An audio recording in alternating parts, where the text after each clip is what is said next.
ചെമ്പനിപ്പൂ സീരിയലിന്റെ വരാനിരിക്കുന്ന ഒരു എപ്പിസോഡ് റിവ്യൂ വിശേഷങ്ങളിലേക്ക് എല്ലാവർക്കും സ്വാഗതം. കഴിഞ്ഞ എപ്പിസോഡിൽ നമ്മൾ അവസാനിപ്പിച്ചിട്ടുണ്ടായിരുന്നത് ശ്രുതി ഇന്റർവ്യൂവിന് പോകാൻ വേണ്ടിയിട്ട് ചന്ദ്രയുടെ കയ്യിൽ നിന്ന് പണം ചോദിക്കുന്നുണ്ട്. പക്ഷേ ചന്ദ്രയുടെ കയ്യിൽ ഒന്നും ഇല്ലാത്തത് കൊണ്ട് ശ്രുതിയുടെ അടുത്ത് പോയി ചോദിക്കാനാണ് ചന്ദ്രമതി പറയുന്നത്. എന്നാൽ ശ്രുതിയോട് ചോദിക്കാനുള്ള മടി കൊണ്ട് തന്നെ രവിയുടെ പോക്കറ്റിൽ നിന്നും 300 രൂപ അടിച്ചു മാറ്റിയിട്ട് പോകാൻ വേണ്ടി ശ്രമിക്കുകയാണ് നമ്മുടെ ശ്രുതി. ആ സമയത്ത് രവി അവിടെ നിൽക്കാൻ വേണ്ടി പറയുന്ന രംഗത്തോട് കൂടിയിട്ടായിരുന്നു ഇന്നലത്തെ എപ്പിസോഡ് നമ്മൾ അവസാനിപ്പിച്ചിട്ടുണ്ടായിരുന്നത്. അതിന്റെ വിശേഷങ്ങൾ കേൾക്കാത്തവർ ആരെങ്കിലും ഉണ്ടെന്നുണ്ടെങ്കിൽ ലിങ്ക് ഞാൻ ഐക്കാർട്ടിലും അതുപോലെ പിൻ കമന്റ് ആയിട്ടും കൊടുത്തേക്കാട്ടോ. ബാക്കി വിശേഷങ്ങൾ നോക്കാം. അങ്ങനെ രവി അടുത്തേക്ക് ചെല്ലുകയാണ് കേട്ടോ ചെയ്യുന്നത്. അപ്പോഴേക്കും ശ്രുതിക്ക് നല്ല ടെൻഷൻ ആവുന്നുണ്ട്. ഞാനാണെന്നുള്ള കാര്യം മനസ്സിലായോ രവിക്ക് എന്നുള്ളൊരു പേടിയാണ് കേട്ടോ. നിന്റെ അടുത്ത് 500-ന് ചേഞ്ച് കാണോ 100 രൂപ നോട്ട് എന്നുള്ള കാര്യം ചോദിക്കുകയാണ്. ഇല്ല അച്ഛാ, ഞാനെല്ലാം ഓൺലൈൻ പേയ്മെന്റ് അല്ലേ നടത്തുന്നത്, അതുകൊണ്ട് ഞാൻ പണം കൈ സൂക്ഷിക്കാറില്ല എന്നുള്ള കാര്യം പറഞ്ഞ് തടി തപ്പുവാണേ. നീ പറഞ്ഞത് ശരി തന്നെയാണ്. ഇപ്പോഴത്തെ കാലത്ത് ആരാണ് കയ്യിലൊക്കെ പൈസ വെക്കുന്നത്? എല്ലാവരും ഫോണിൽ ഇങ്ങനെ ഡീൽ ചെയ്യല്ലേ ചെയ്യുന്നത്. ശരി, നീ പൊക്കോ എന്ന് പറഞ്ഞിട്ട് പറഞ്ഞു വിടുവാണ് കേട്ടോ ശ്രുതിയെ. അങ്ങനെ രവിയുടെ മനസ്സിൽ വീണ്ടും അത് തന്നെയാണ്. എന്നാലും ഞാൻ 300 രൂപ എവിടെ പോയി എന്നുള്ള കാര്യം. പക്ഷെ ചന്ദ്രമതിക്ക് എങ്ങനെങ്കിലും ആ 300 രൂപയുടെ കാര്യം രവി ഇനി ചോദിക്കാണ്ടിരിക്കണല്ലോ. ശ്രുതി അടിച്ചുകൊണ്ട് പോയതെന്നുള്ള കാര്യം മനസ്സിലാക്കിക്കൊണ്ട് തന്നെ ചന്ദ്രമതി പറയുന്നുണ്ട്, നിങ്ങൾ ചിലപ്പോൾ അവിടെ ഒന്നും വെച്ചിട്ടുണ്ടാവില്ല, മറന്നു പോയതായിരിക്കും, എവിടെയാ വെച്ചെന്നുള്ള കാര്യം. എന്തായാലും വയസ്സായിട്ട് വരില്ലേ, അപ്പൊ മറവിയൊക്കെ സാധാരണ എന്നുള്ള കാര്യം പറയുമ്പോ, അല്ല ചന്ദ്രേ, എനിക്ക് ഉറപ്പാണ് ഞാൻ പോക്കറ്റ് തന്നെയാണ് വെച്ചതെന്ന് ഉറച്ചു പറയുന്നുണ്ട് രവി. അങ്ങനെ കൈകൊണ്ടും കാലുകൊണ്ടൊക്കെ ഇങ്ങനെ ആക്ഷൻ കാണിക്കുന്നുണ്ട് രവി. അവിടെ പോയി ഇവിടെ വെച്ചു എന്നുള്ള രീതിയിലൊക്കെ. ഇത് കാണുമ്പോൾ ചന്ദ്രമതി എങ്ങനെയെങ്കിലും എസ്കേപ്പ് ആവാൻ വേണ്ടിയിട്ട് ഞാൻ ദോശ ചുടുന്നുണ്ട്, നിങ്ങൾ വന്നോ എന്ന് പറഞ്ഞിട്ട് അവിടെ നിന്ന് നൈസായിട്ട് മുങ്ങുവാണ്. ശ്രുതിയാണെന്നുണ്ടെങ്കിൽ പുറത്തേക്ക് അങ്ങ് പോയിട്ടില്ല കേട്ടോ, ആ വാതിക്ക് തന്നെ ഉണ്ടായിരുന്നു. ഇവരുടെ സംസാരമൊക്കെ ശ്രദ്ധിച്ച് ഭാഗ്യത്തിന് രക്ഷപ്പെട്ടു എന്നൊക്കെ പറഞ്ഞിട്ടാണ് ശ്രുതി പിന്നെ ഇറങ്ങി പോകുന്നത്. പക്ഷെ രവി ഇങ്ങനെ ചിന്തിച്ചുകൊണ്ടിരിക്കുകയാണ് കേട്ടോ അതിനെ കുറിച്ച് തന്നെ. തുടർന്ന് നമ്മുടെ ശ്രുതി ഇന്റർവ്യൂവിന് പോയിട്ട് ഇരിക്കുകയാണ്. ശ്രുതിയുടെ കൂടെയാണെന്നുണ്ടെങ്കിൽ 3 പേര് ഇന്റർവ്യൂ അറ്റൻഡ് ചെയ്യാൻ വേണ്ടിയിട്ട് അവിടെ ഇരിക്കുന്നുണ്ട്. അവരൊക്കെ ഭയങ്കര ടെൻഷനിലാണ്. അല്ല ബ്രോ, എന്താ ടെൻഷനാണോ എന്നുള്ള കാര്യം ചോദിക്കുമ്പോ അതെ, ഫസ്റ്റ് ടൈം ആണ്. ഓ അതുകൊണ്ടാണ്, പോക്കെ അത് ശരിയായിക്കോളും എന്നുള്ള കാര്യം പറയണേ. അപ്പോൾ ചേട്ടനോ എന്നുള്ള കാര്യം ചോദിക്കുമ്പോൾ ഞാൻ ഒരുപാട് ഇന്റർവ്യൂവിൽ അറ്റൻഡ് ചെയ്തിട്ടുണ്ട്, പക്ഷെ എന്റെ ക്വാളിഫിക്കേഷൻ അനുസരിച്ചിട്ടുള്ള ജോലി എനിക്ക് ഇതുവരെ കിട്ടിയില്ല. അതുകൊണ്ടാണ് ഇവിടെയാണെന്നുണ്ടെങ്കിൽ ഇവരുടെ റിക്വയർമെന്റിന് ഞാൻ ഓക്കെ ആണെന്നൊക്കെ പറയുന്നുണ്ട് കേട്ടോ. അത് കഴിഞ്ഞ് ആ പയ്യന്റെ കയ്യിൽ നിന്ന് റെസ്യൂമെ മേടിച്ചിട്ട് നോക്കുകയാണ് ശ്രുതി. റെസ്യൂമെ നോക്കിക്കഴിഞ്ഞ ശേഷം നമ്മുടെ ശ്രുതി പറയുന്നുണ്ട്, ഈ ജോബിന് അണ്ടർ ക്വാളിഫിക്കേഷൻ ആണല്ലോ താൻ, എന്തായാലും ഒന്ന് ട്രൈ ചെയ്ത് നോക്ക്. അത് കഴിഞ്ഞിട്ട് അടുത്ത ആളുടെ റെസ്യൂമെ മേടിക്കുകയാണേ. നിന്റേത് നോക്കട്ടെ എന്ന് പറഞ്ഞുകൊണ്ട് റെസ്യൂമെ നോക്കിയിട്ട് 2 ഡിഗ്രി ഉണ്ടല്ലേ എന്നുള്ള കാര്യം ചോദിക്കുകയാണേ. അതെ, പക്ഷേ സ്കിൽസ് കുറവാണല്ലോ. അത് കഴിഞ്ഞിട്ട് അടുത്തതൊരു ലേഡിയാണേ, നിങ്ങളത് നോക്കട്ടെ എന്ന് പറഞ്ഞിട്ട് ആ റെസ്യൂമെ മേടിക്കുകയാണ് കേട്ടോ ശ്രുതി. എന്താ മേഡം, നിങ്ങൾക്ക് എക്സ്പീരിയൻസ് ഇല്ലേ?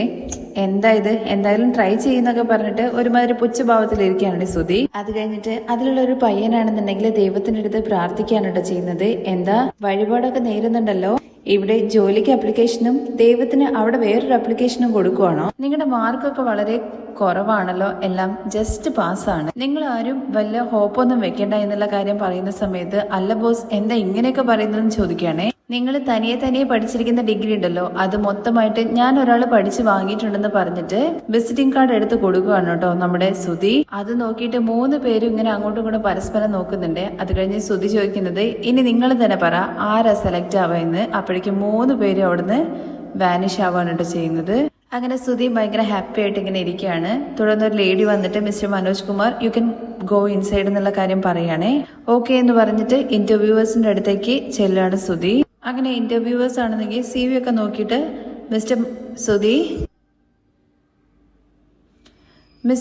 വി ആർ വെരി ഇംപ്രസീവ് എന്നുള്ള കാര്യം പറയുകയാണേ. കാര്യം പറഞ്ഞു കഴിഞ്ഞാൽ ഇവിടെ വന്നതിൽ ഏറ്റവും വെൽ ക്വാളിഫൈഡ് ആയിട്ടുള്ള കാൻഡിഡേറ്റ് നിങ്ങളാണ്. Thank you sir. എനിക്കറിയാം എനിക്കുള്ള ക്വാളിഫിക്കേഷൻ നിങ്ങൾക്ക് ഉണ്ടാവില്ല എന്നുള്ള കാര്യം. നിങ്ങളുടെ അടുത്ത് നിങ്ങൾ ഇരിക്കേണ്ട സ്ഥാനത്ത് ഞാൻ ഇരിക്കേണ്ടതാണ്. പക്ഷേ എന്ത് ചെയ്യാനാ, എന്റെ ടൈം ഇതുവരെ വർക്കൗട്ട് ആയില്ല.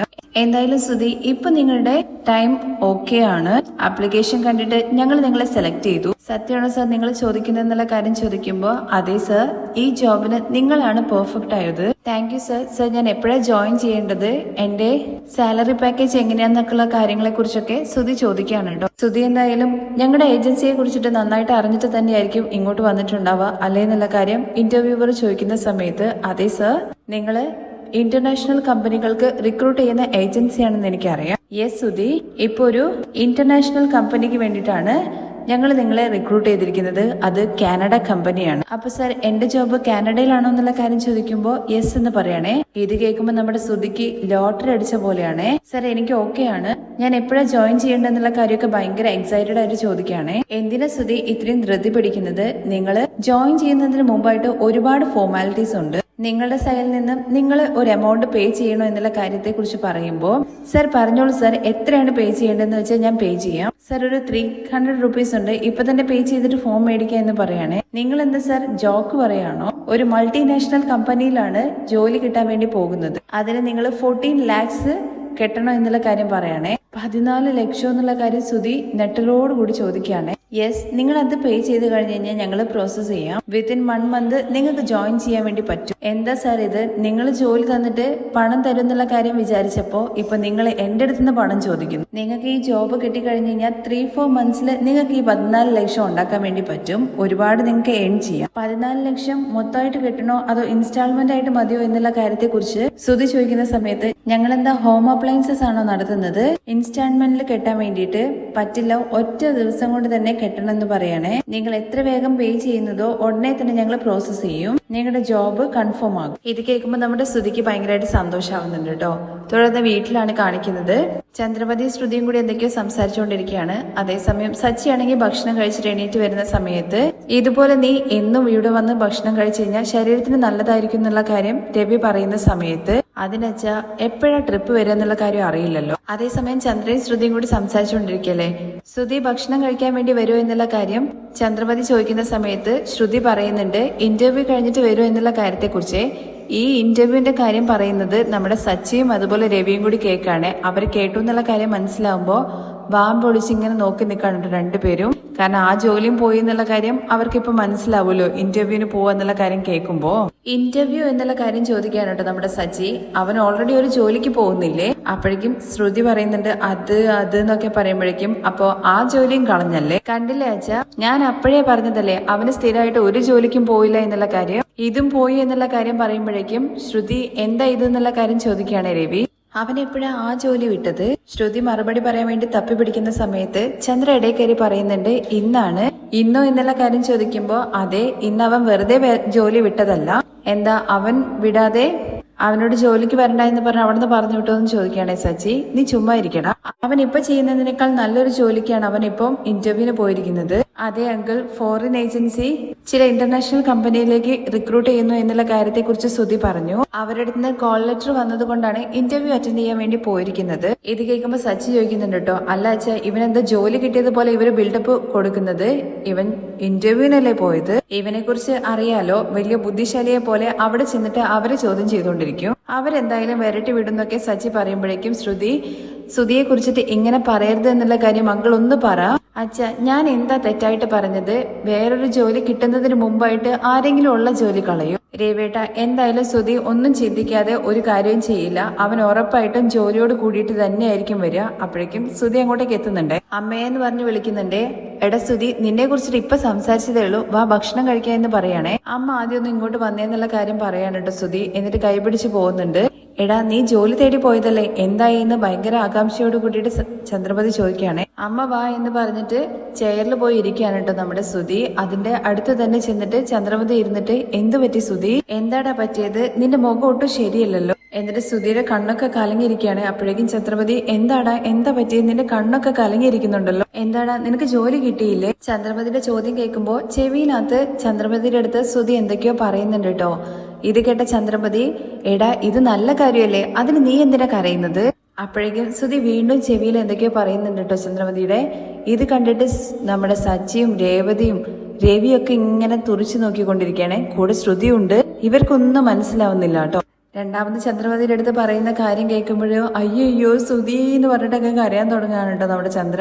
അയ്യോ നീ എന്താടാ ശ്രുതി പറയുന്നത്, സത്യമാണോ? അങ്ങനെ ശ്രുതിയും കരഞ്ഞുകൊണ്ട് അതേ അമ്മയെന്ന് പറയാണേ. അപ്പോഴേക്കും ചന്ദ്രമതി കൂക്കി വിളിക്കാൻ തുടങ്ങുന്നുണ്ട് കേട്ടോ. ഇതിനു വേണ്ടിയിട്ടാണോ ഞാൻ എന്റെ മോനെ എന്റെ അരികിൽ തന്നെ നിർത്തി വളർത്തിയത്? അയ്യോ ഇനിയിപ്പോ ഞാൻ എന്ത് ചെയ്യും എന്നൊക്കെ പറഞ്ഞിട്ടാണേ കരയുന്നത്. അയ്യോ ഇങ്ങനൊരു കാര്യം നടക്കുന്നു ഞാൻ വിചാരിച്ചതേ ഇല്ല, അയ്യോ എന്നൊക്കെ പറഞ്ഞ് ചന്ദ്രമതി കരയാണേ. ഇവർക്കാണെങ്കിൽ കണ്ടു നിൽക്കുമ്പോ ഒന്നും മനസ്സിലാവുന്നില്ല. ഇവർ രണ്ടുപേരും കൂടി എന്താ അഭ്യാസമായി കാണിക്കുന്നത് എന്നുള്ള കാര്യം. അത് കഴിഞ്ഞിട്ട് നമ്മുടെ ഷോൾഡറിൽ സുധിയുടെ കിടന്നുകൊണ്ട് ചന്ദ്രമതി അയ്യോ സുധി എന്ന് പറഞ്ഞിട്ട് കരഞ്ഞോണ്ടിരിക്കുകയാണ്. തുടർന്ന് രവി ചോദിക്കുന്നുണ്ട്, അല്ല നിങ്ങൾ രണ്ടുപേരും എന്തിനായി കരയുന്നത്? ഇത് കേൾക്കുമ്പോൾ ചന്ദ്രമതി അയ്യോ ഇത് ഞാൻ എങ്ങനെയാ പറയാന്ന് ചോദിക്കുകയാണെ. അയ്യോ ആന്റി കരയല്ലേ, ശ്രുതിക്ക് എന്താ സംഭവിച്ചെന്നുള്ള കാര്യം ചോദിച്ചിട്ട് ശ്രുതിയും കരയുന്നുണ്ട്. അപ്പോഴേക്ക് രേവതി ചോദിക്കുന്നുണ്ട്, അല്ല ശ്രുതി നീ എന്തിനാ കരയുന്നത്? അതെ നീ എന്തിനാ ശ്രുതി കരയുന്നതെന്ന് സച്ചിൻ ചോദിക്കുകയാണെ. ശ്രുതി ആണെങ്കിൽ ചെറിയ കുട്ടികളെ പോലെ കരഞ്ഞോണ്ടിരിക്കുന്നത്. എന്താടാ വരുന്ന വഴിയിൽ സ്കൂൾ ബസ്സിൽ വെച്ചിട്ട് ആരെങ്കിലും നിന്നെ അടിച്ചു? സച്ചി കളിയാക്കുന്നത് കാണുമ്പോൾ രവി പറയുന്നുണ്ട്, നീ ഒന്നും മിണ്ടാതിരിക്കടാ. അല്ല ശ്രുതി എന്താ സംഭവം? എന്തിനാടാ നിന്റെ അമ്മയും കരയുന്നത് നീയും കരയുന്നത്? അച്ഛ ഇവൻ ജോലി തേടി പോയി എന്നുള്ള കാര്യമല്ലേ പറഞ്ഞത്, അത് കിട്ടിയിട്ടുണ്ടാവില്ല, അതുകൊണ്ടായിരിക്കും ഈ കണ്ണീർ ഒലിപ്പിക്കുന്നത്. ശ്രുതിയാണെങ്കിൽ നേരെ ശ്രുതിയുടെ അരികിലേക്ക് ചെന്നിട്ട്, എന്താ ശ്രുതി ജോലി കിട്ടിയില്ലേ എന്നുള്ള കാര്യം ചോദിക്കുമ്പോ എണീറ്റ് നിന്നിട്ട്, ശ്രുതി ജോലി കിട്ടി, എന്റെ ടാലന്റിനും അറിവിനും അനുസരിച്ചിട്ട് എനിക്ക് ജോലി കിട്ടി എന്ന് പറയുമ്പോൾ ആണോ ശ്രുതി കൺഗ്രാറ്റ്സ് എന്നൊക്കെ പറഞ്ഞിട്ട് കെട്ടിപ്പിടിക്കുന്നുണ്ട് കേട്ടോ ശ്രുതി. അങ്ങനെ അവർ രണ്ടുപേരും കെട്ടിപ്പിടിക്കുകയൊക്കെ കഴിഞ്ഞു. അത് കഴിഞ്ഞ് കണ്ണ് രണ്ടുപേരും അങ്ങോട്ടും ഇങ്ങോട്ടും തുടച്ചെടുക്കുന്നൊക്കുന്നുണ്ട്. പക്ഷേ ചന്ദ്രമതി ആണെന്നുണ്ടെങ്കിൽ അയ്യോ ഇങ്ങനെ ആയല്ലോ എന്നൊക്കെ പറഞ്ഞിട്ട് വീണ്ടും കരഞ്ഞുകൊണ്ടിരിക്കുകയാണ്. അവനിപ്പോ ജോലി കിട്ടിയില്ലേ, പിന്നെ എന്തിനാ ഈ കരഞ്ഞ് സീനുണ്ടാക്കുന്നത്? എന്താ ശമ്പളം കുറവാണോ എന്നുള്ള കാര്യം ചോദിക്കുമ്പോ ശമ്പളം കുറവൊന്നുമില്ലടാ, ശമ്പളമൊക്കെ ഫിക്സ് ചെയ്തു, ലാക്സിലാണെന്നുള്ള കാര്യം പറയണേ. ലക്ഷം രൂപയാണോ എന്നുള്ള കാര്യം ചോദിക്കുമ്പോ അതൊക്കെ മേലെ എന്ന് പറയുന്നുണ്ട് സുധി. പക്ഷെ ചന്ദ്രമതി ആണെന്നുണ്ടെങ്കിൽ വീണ്ടും നിലവിളിച്ച് കരയാണ്. അയ്യോ ഞാൻ ഇങ്ങനെയൊക്കെ വളർത്തിയിട്ട് ഇങ്ങനെ നടന്നല്ലോ എന്ന് പറഞ്ഞിട്ട് കൂവാണ് കേട്ടോ. അപ്പോഴേക്കും രവി പറയുന്നുണ്ട്, ചന്ദ്രൻ മിണ്ടാതിരിക്കെ, പുറത്തുള്ള ആരെങ്കിലും കേട്ട് കഴിഞ്ഞാൽ വിചാരിക്കും ഇവിടെ എന്തോ അപകടം സംഭവിച്ചിട്ടുണ്ട് എന്ന്. നല്ല കാര്യമല്ലേ പറഞ്ഞിരിക്കുന്നത്, പിന്നെന്താ? അതെ ആന്റി നല്ല സാലറി ഒക്കെ ഇല്ലേ, പിന്നെന്തിനാ ആന്റി കരയുന്നുള്ള കാര്യം ശ്രുതി ചോദിക്കുമ്പോ ഇത്രയും ശമ്പളമൊക്കെ വാങ്ങിയിട്ട് എന്റെ മകൻ എന്റെ കൂടെ ഉണ്ടാവില്ലല്ലോ. ഇത് കേൾക്കുമ്പോൾ സജ്ജി ചോദിക്കുന്നത്, എന്താ അവൻ നൈറ്റ് ഷിഫ്റ്റിന് മറ്റോ പോവാണോ? എടാ അവന്റെ കഴിവിന് ഇപ്പോഴാണ് ദൈവം ഒരു വഴി കാണിച്ചു കൊടുത്തത്. അയ്യോ രവിയേട്ടാ എന്റെ മകൻ എന്റെ കൂടെ ഉണ്ടാവില്ല എന്ന് പറഞ്ഞിട്ട് ചന്ദ്രമതിയുടെ കരച്ചിൽ നിന്നിട്ടില്ലേ? ഞാൻ എന്തോരം ആശിച്ച് മോഹിച്ച് വളർത്തിയ എന്നുള്ള കാര്യങ്ങളെ കുറിച്ചൊക്കെ ചന്ദ്രമതി പറയുന്നത് കേൾക്കുമ്പോൾ രവി ചോദിക്കുന്നുണ്ട്, എന്താടാ ഇവൾ ഈ വിളിച്ചു പോകുന്നത്? അച്ഛ എനിക്ക് ജോലി കിട്ടിയിരിക്കുന്നത് കാനഡയിലാണ്. ഇത് കേൾക്കുമ്പോൾ ചന്ദ്രമതി കേട്ടില്ലേ എന്നുള്ള വട്ടിൽ കൈകൊണ്ട് ആക്ഷനൊക്കെ കാണിച്ചിട്ട് കരയാണേ.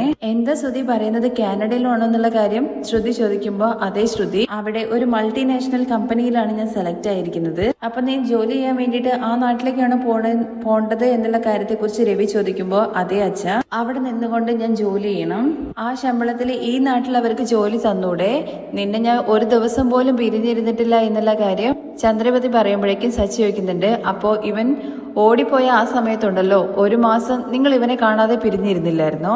ആ സമയത്ത് എന്റെ മനസ്സ് വേദനിച്ചത് എനിക്ക് മാത്രമേ അറിയുള്ളൂ എന്ന് ചന്ദ്രമതി ഇപ്പൊ സ്ഥിരമായിട്ട് അവിടെ പോയിട്ട് ജോലി ചെയ്യണോ എന്നുള്ള കാര്യത്തെ കുറിച്ച് പറയുന്നു. എടാ ഈ ജോലി നമുക്ക് വേണോടാന്നൊക്കെ ചന്ദ്രമതി ചോദിക്കുമ്പോ അമ്മേ എന്റെ കഴിവിനനുസരിച്ച് കിട്ടിയ ജോലിയാണ് അമ്മേ, ഇനിയും ഇങ്ങനത്തെ ജോലി കിട്ടണമെന്നില്ല എന്ന് കരുതിയിട്ട് ഭാഷ അറിയാത്ത നാട്ടിൽ പോയിട്ട് കഷ്ടപ്പെടണോടാ. എടാ കാനഡ ഭാഷ നിനക്ക് അറിയോ എന്നുള്ള കാര്യം ചോദിക്കുമ്പോഴേക്ക് ശ്രുതി പറയുന്നുണ്ട്, ആന്റി അവിടെ ഇംഗ്ലീഷ് തന്നെയാണ് സംസാരിക്കുക. ഓ ആണല്ലേ, അവൻ നന്നായിട്ട് ഇംഗ്ലീഷൊക്കെ സംസാരിക്കും. അയ്യോ അവിടെ നല്ല തണുപ്പാണെന്നൊക്കെ പറഞ്ഞു കേട്ടിട്ടുണ്ട് എന്നുള്ള കാര്യം പറയുമ്പോ അതെ അമ്മ അവിടെ ടെമ്പറേച്ചർ മൈനസിലേക്കൊക്കെ പോവും. അയ്യോ ആ തണുപ്പൊക്കെ നീ എങ്ങനെയാടാ സഹിക്കുക? അയ്യോ നിന്നെ ഞാൻ കൺമുമ്പിൽ വച്ച് വളർത്തിയതല്ലേ, നിന്നെ പിരിഞ്ഞിട്ട് ഞാൻ എങ്ങനെയാടാ നിൽക്കുവോ? അങ്ങനെയാണെങ്കിൽ നിങ്ങളും കൂടി ചേർന്നിട്ട് അവന്റെ കൂടെ കാനഡയ്ക്ക് പോയിക്കോളാൻ വേണ്ടി പറയണേ സച്ചി. ഇത് കേൾക്കുമ്പോ നമ്മുടെ ചന്ദ്രവതി പറയുന്നത്, നിങ്ങളെയൊക്കെ വിട്ടിട്ട് ഞാൻ എങ്ങനെയാ പോവാന്ന് രവിയുടെ മുഖത്തോക്കി പറയണേ. അത് ശരിയാണ്, അടിയുണ്ടാക്കാൻ വേണ്ടിയിട്ട് ആള് വേണല്ലോ. തുടർന്ന് ശ്രുതിക്ക് അരികിലേക്ക് ചന്ദ്രമതി ചെല്ലാണ് കേട്ടോ. എടാ നിനക്ക് അമ്മയെ കാണാതിരിക്കാൻ വേണ്ടി പറ്റുമോ എന്നുള്ള കാര്യം ചോദിക്കുമ്പോ അമ്മ എനിക്ക് വിഷമം തന്നെയാണ്, പക്ഷെ എന്ത് ചെയ്യാനാണ് അമ്മേ, നല്ല ജോലിയല്ലേ? അത് ശരി തന്നെയാണ്, പക്ഷെ നീ അവിടെ പോയി കഴിഞ്ഞു കഴിഞ്ഞാൽ അവിടെ തന്നെ നിൽക്കരുത്, ലീവ് കിട്ടുമ്പോഴൊക്കെ ഇങ്ങോട്ടേക്ക് വരണം. ശരി അമ്മയെന്ന് ശ്രുതി പറയുന്നുണ്ട് കേട്ടോ. പിന്നെ ഉണ്ടല്ലോ നീ പുറത്തു പോയിട്ട് ഭക്ഷണമൊന്നും കഴിക്കരുത്, വീട്ടിൽ തന്നെ ഉണ്ടാക്കി കഴിക്കണം. പിന്നെ ആഴ്ചയിൽ ഒരിക്കലും നീ എണ്ണ തേച്ച് കുളിക്കണം എന്ന് പറയണേ. അപ്പോഴേക്ക് സച്ചി പറയുന്നുണ്ട്, അവിടുത്തെ തണുപ്പിൽ എണ്ണ തേച്ച് കുളിച്ചു കഴിഞ്ഞു കഴിഞ്ഞാലേ ജലദോഷം പിടിക്കും. എടാ നീ ഒന്നും മിണ്ടാതിരിക്കടാ, എന്റെ മകനെ പിരിഞ്ഞിട്ട് ഞാൻ എങ്ങനെ ഇരിക്കുക എന്നുള്ള കാര്യം അറിയില്ല. തുടർന്ന് ശ്രുതി ചോദിക്കുന്നത്, എന്നാ ശ്രുതി നിനക്ക് ജോയിൻ ചെയ്യേണ്ടത് വിസ പ്രോസസ്സിംഗ് ഒക്കെ കഴിയണമെന്നുണ്ടെങ്കിൽ 1 വീക്ക് ആവില്ലേ? ആ ആകും. ജോലി കിട്ടിക്കഴിഞ്ഞു കഴിഞ്ഞാല് 1 വീക്കിൽ വരും എന്നുള്ള കാര്യം പറയണേ. അപ്പോഴേക്ക് രേവതി ചോദിക്കുന്നുണ്ട്, ജോലി കിട്ടിയാലോ? അച്ഛാ ജോലി കിട്ടിയെന്നല്ലേ പറഞ്ഞെന്ന് രവിയുടെ അടുത്ത് ചോദിക്കുകയാണേ. അതെ അച്ഛാ ജോലി കിട്ടിയതുപോലെ തന്നെയാണെന്ന് ശ്രുതി പറയുമ്പോ നീ എന്തൊക്കെയാടാ ഈ പറയുന്നത്? കൺഫേം ആയിട്ട് എനിക്ക് ജോലി കിട്ടി അച്ഛാ, പക്ഷെ ആ ഏജൻസി ഓക്കെ പറഞ്ഞു കഴിഞ്ഞാൽ കൺഫേം ആകും. പിന്നെന്താണ്, ഒരു 14 ലക്ഷം രൂപ കെട്ടിക്കഴിഞ്ഞു കഴിഞ്ഞാൽ ഉടനെ കൺഫേം ആവുമെന്ന് പറയാണേ. ഇത് കേൾക്കുമ്പോഴേക്കും ശ്രുതിയുടെ മുഖഭാവം അങ്ങ് മാറുകയാണ് കേട്ടോ. ശ്രുതി എല്ലാവരും ഇങ്ങനെ നോക്കുന്നുണ്ട്. സച്ചിയും അതുപോലെ എല്ലാവരും പരസ്പരം അങ്ങോട്ടും ഇങ്ങോട്ടും മാറി നോക്കുവാണ്. അങ്ങനെ ചന്ദ്രമതിയും എല്ലാവരും നോക്കുന്നുണ്ട്, ശ്രുതിയെ എല്ലാവരും നോക്കുന്നുണ്ട്. തുടർന്ന് നമ്മുടെ ശ്രുതിയാണെന്നുണ്ടെങ്കിൽ ശ്രുതിക്ക് അരികിലേക്ക് ചെന്നിട്ട് നോക്കി പേടിപ്പിക്കുകയാണ്. തുടർന്ന് സച്ചി ചോദിക്കുന്നുണ്ട്, ആഹാ കൊള്ളാലോ, ഇതിനു വേണ്ടിയിട്ടാണോ അമ്മയും മോനും കൂടി ഭയങ്കര സ്നേഹത്തിന്റെ ക്ലൈമാക്സ് ഓട്ടി നോക്കിയത്? അത് കഴിഞ്ഞ് സച്ചി അങ്ങ് ചിരിക്കാൻ തുടങ്ങാൻ കേട്ടോ, എന്താടാന്നുള്ള കാര്യം ചോദിച്ചുകൊണ്ട്. അപ്പോഴേക്ക് രവിയും അങ്ങനെ ചിരിയൊക്കെ കഴിഞ്ഞിട്ട് പറയുന്നുണ്ടേ സച്ചി, അച്ഛാ കല്യാണം പോലും ആയിട്ടില്ല, അപ്പോഴാണ് ജനിക്കാൻ പോകുന്ന കുഞ്ഞിന് കാതുകുത്തുന്നതിനെ കുറിച്ച് സംസാരിക്കുന്നത്. അതിനു മുമ്പ് എന്തൊക്കെ പരിപാടികളാണ് ഒരാഴ്ചയിലത്, എണ്ണ അയച്ച് കുളിക്കണം, അത് ഇത് എന്നൊക്കെ പറയുമ്പോഴേക്കും ചന്ദ്രമതി പറയുന്നുണ്ട്, 14 ലക്ഷം രൂപ കൊടുത്തു കഴിഞ്ഞാൽ ജോലി കൺഫേം ആണെന്നുള്ള കാര്യം അവൻ പറഞ്ഞില്ലേ? ഇതുവരെ അവൻ എടുത്തോണ്ട് പോയ ലക്ഷങ്ങളൊന്നും പോരാത്തതിനാണോ ഇനി 14 ലക്ഷം കൂടി കൊടുക്കുന്നത്? രണ്ടുപേരും കൂടി ചേർന്നിട്ട് ഇതിനാണ് ഇത്രയും ബിൽഡപ്പ് നൽകിയത്. അത് പോരാത്തിന് രണ്ടുപേരുടെ കണ്ണീരും. ഇത് കേൾക്കുമ്പോൾ നമ്മുടെ രവിയാണെങ്കിൽ ചിരിച്ചുകൊണ്ട് എണീറ്റ് പോവാണ്. ആ സമയത്ത് അച്ഛൻ ചൂടുവെള്ളം വേണമെന്നുള്ള കാര്യം പറഞ്ഞില്ലായിരുന്നു എന്ന് രേവതി ചോദിക്കുന്ന സമയത്ത്, എനിക്ക് വേണ്ട, കാനഡയിൽ പോകുന്നവർക്കർക്ക് കൊടുത്തേക്കെന്ന് പറഞ്ഞിട്ട് രവി അവിടുന്ന് ചിരിച്ചുകൊണ്ട് പോവാണ്. അങ്ങനെ രവിയും അതുപോലെ നമ്മുടെ രേവതി അവിടുന്ന് പോയിട്ടോ. തുടർന്ന് സച്ചി പറയുന്നുണ്ട്, നോക്ക് പൗഡർ എടുത്തി, ഇനി 14 ലക്ഷം രൂപയാണ് അവന്റെ ടാർഗറ്റ്. ഇവന്റെ അടുത്ത ടാർഗറ്റ് ആരാന്നുള്ള കാര്യം മനസ്സിലായി കാണും. എന്തായാലും കുറച്ച് ഉഷാറായിട്ട് ഇരുന്നോളാൻ വേണ്ടി പറയണേ. എന്നിട്ട് അച്ചായെന്ന് വിളിച്ചുകൊണ്ട് നമ്മുടെ രവിയുടെ റൂമിലേക്കാണ് സച്ചി ചെല്ലുന്നത്. അപ്പോഴേക്കും ശ്രുതിക്ക് ദേഷ്യം പിടിച്ചിട്ട് ശ്രുതി അവിടുന്ന് റൂമിലേക്ക് പോകുന്നുണ്ട്. റൂമിൽ ചെന്ന് നോക്കുന്ന സമയത്ത് രവിയാണെന്നുണ്ടെങ്കിൽ ഭയങ്കരമായിട്ട് ചിരിക്കുകയാണ് കേട്ടോ. നിന്റെ അമ്മയും അതുപോലെ അവനും കൂടി ചേർന്നിട്ട് ചെയ്ത ബിൽഡപ്പ് ഉണ്ടല്ലോ, അതെനിക്ക് താങ്ങാൻ പറ്റുന്നില്ല. ജോലിയേ കിട്ടിയിട്ടില്ല, അതിനു മുമ്പ് കോട്ട കെട്ടാൻ തുടങ്ങി. എങ്ങനെ ഭക്ഷണം കഴിക്കും എന്നുള്ള കാര്യത്തെക്കുറിച്ച് ചോദിക്കുന്നു, തണുക്കുന്ന കാര്യത്തെക്കുറിച്ച് പറയുന്നു. അയ്യോ എന്ന് പറഞ്ഞിട്ട് രവി ഭയങ്കര ചിരിയാണ് കേട്ടോ. അങ്ങനെ അച്ഛൻ ചിരിക്കുന്നത് കാണുമ്പോൾ സച്ചി ഇങ്ങനെ നോക്കുകയാണ്. നീ എന്താടാ എന്നെ നോക്കുന്നതെന്നുള്ള കാര്യം രവി ചോദിക്കുന്ന സമയത്ത് അച്ഛൻ ഇങ്ങനെ ചിരിക്കുന്നത് കാണുന്ന സമയത്ത് ഒരുപാട് സന്തോഷം തോന്നുന്നു. അച്ഛൻ പേടിക്കൊന്നും വേണ്ട. എന്തായാലും കാനഡയിൽ പോകുന്ന കാര്യം പറഞ്ഞിട്ട് ദിവസം ഓരോരോ കൂത്ത് നടക്കാൻ വേണ്ടി പോകുന്നുണ്ട്. നമുക്ക് സ്ഥിരമായിട്ട് ചിരിച്ചുകൊണ്ടിരിക്കുക. അത് കേട്ടിട്ട് രണ്ടുപേരും ഇരുന്ന് ചിരിക്കുകയാണ് കേട്ടോ. അത് കഴിഞ്ഞിട്ട് നമ്മുടെ ശ്രീകാന്തിന്റെ റെസ്റ്റോറന്റിലേക്ക് മഹിമ വരികയാണ് കേട്ടോ ചെയ്യുന്നത്. എന്താ ആന്റി ഇങ്ങോട്ട് വന്നതെന്നുള്ള കാര്യം ശ്രീകാന്ത് ചോദിക്കുന്ന സമയത്ത്, എന്താ ശ്രീകാന്ത് നീ ഇങ്ങനെയൊക്കെ ചെയ്യുന്നത്? ഞാൻ എന്ത് ചെയ്തു എന്ന് ആന്റി പറയുന്നത്? നിങ്ങളുടെ രണ്ടുപേരുടെയും ജീവിതം നന്നായിരിക്കണം എന്ന് വിചാരിച്ചിട്ടില്ലേ ഞങ്ങൾ ഇങ്ങനത്തെ കാര്യങ്ങളൊക്കെ ചെയ്യുന്നത്? ഞങ്ങളുടെ സമ്മതം ഇല്ലാതെയാണ് ഞങ്ങളുടെ മകളെ നീ കല്യാണം കഴിച്ചത്. എങ്കിലും നീ അതെല്ലാം ഞങ്ങൾ മറന്നിട്ട് നിങ്ങൾ രണ്ടുപേരും ഞങ്ങൾ സ്വീകരിച്ചു. നിങ്ങൾ നന്നാവരുത് എന്നുള്ള കാര്യം ഞങ്ങളാണെന്ന് വിചാരിക്കാൻ വേണ്ടി പോകുന്നു. ഇത് കേൾക്കുമ്പോൾ ശ്രീകാന്ത് പറയുന്നുണ്ട്, ആന്റി നമുക്ക് പിന്നെ സംസാരിക്കാൻ, ഞാൻ ഫോൺ ചെയ്യാം, എനിക്കിപ്പോ ജോലിയുണ്ട്. ഇല്ല ശ്രീകാന്ത്, നിങ്ങൾ രണ്ടുപേരും അടിയുണ്ടാക്കുന്നത് ഞങ്ങൾ കാരണമെന്നുള്ള കാര്യം നീ പറഞ്ഞില്ലേ? നിങ്ങൾ രണ്ടുപേരും അടിയുണ്ടാക്കുന്നത് കണ്ടിട്ട് ഞങ്ങൾക്ക് എന്ത് സന്തോഷം കിട്ടാനാ? ആന്റി നിങ്ങൾ വീട്ടിലേക്ക് വരൂ, നമുക്ക് പിന്നെ സംസാരിക്കാന്ന് പറയുമ്പോ ഞാൻ എങ്ങനെ വീട്ടിലേക്ക് വരുന്നത്? നിങ്ങൾ തന്നെ ഇങ്ങനെ ചിന്തിച്ചു കഴിഞ്ഞാൽ പിന്നെ നിങ്ങളുടെ വീട്ടുകാർ എന്തായിരിക്കും ചിന്തിച്ചിട്ടുണ്ടാവുക? എനിക്ക് എന്ത് മര്യാദ അവിടെ കിട്ടുക? ആന്റി ഇത് ഞാൻ വർക്ക് ചെയ്യുന്ന സ്ഥലമാണ്, ഇവിടെ ഒരുപാട് കസ്റ്റമേഴ്സ് വരും എന്നുള്ള കാര്യങ്ങളെ കുറിച്ചൊക്കെ പറയുമ്പോ നീ ഓക്കെ ആണെന്നുണ്ടെങ്കിൽ ഞങ്ങൾക്ക് ഇതുപോലെ റെസ്റ്റോറന്റ് തന്നെ ഉണ്ടാക്കി തരാൻ വേണ്ടി പറ്റും. അത്രയ്ക്കും എനിക്കും അതുപോലെ തന്നെ വർഷയുടെ അച്ഛനും മര്യാദയുണ്ട്. അതെന്താ നിങ്ങൾക്ക് മനസ്സിലാവാത്തത്? അപ്പോഴേക്കും അവിടുത്തെ സാറ് വന്നിട്ട്, എന്താ ശ്രീകാന്ത് അവിടെ പ്രശ്നമെന്ന് ചോദിക്കുന്നുണ്ട്.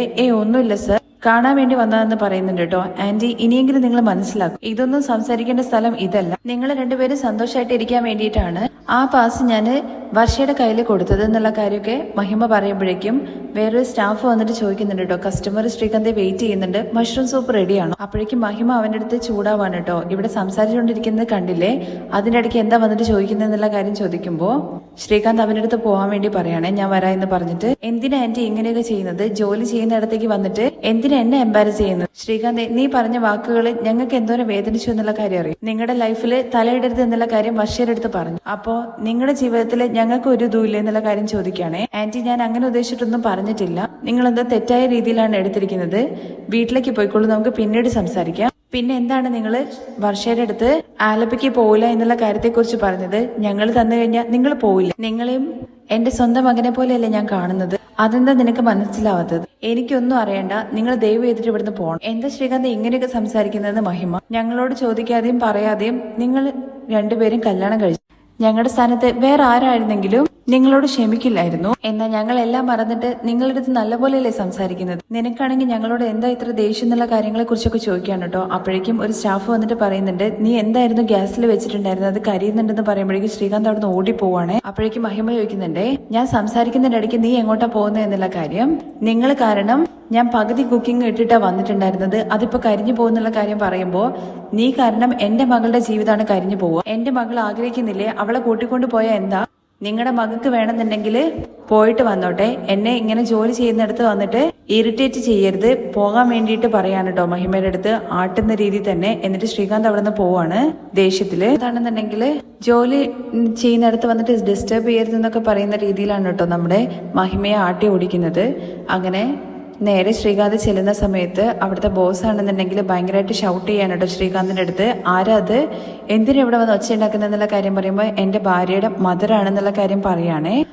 ആരാണെന്നുണ്ടെങ്കിലും അങ്ങനത്തെ കാര്യങ്ങളൊക്കെ അങ്ങ് വീട്ടില് നീ നന്നായിട്ട് ഫുഡ് ഉണ്ടാക്കുന്നത് കൊണ്ടാണ്, എക്സ്പീരിയൻസ് ഇല്ലാഞ്ഞിട്ട് പോലും നിന്നെ ഇവിടെ ഷെഫായിട്ട് നിയമിച്ചത്. നിനക്ക് ഇഷ്ടമുള്ള കുക്കിംഗ് ചെയ്യാൻ വേണ്ടിയിട്ട് ഞാൻ അനുവദിക്കുന്നത് എന്ന് കരുതിയിട്ട് അത് ഒരു അഡ്വാൻറ്റേജ് ആയിട്ട് എടുക്കരുത്. ഇനി ഇത് കാര്യം റിപ്പീറ്റ് ചെയ്ത് കഴിഞ്ഞ് കഴിഞ്ഞാൽ നിന്നെ ഇവിടുന്ന് ജോലിയും തന്നെ പിരിച്ചുവിടുന്നൊക്കെ പറഞ്ഞിട്ടാണ് കേട്ടോ അദ്ദേഹം ദേഷ്യം പിടിച്ച് പോകുന്നത്. അപ്പോഴേക്കും ശ്രീകാന്തിന് ഭയങ്കര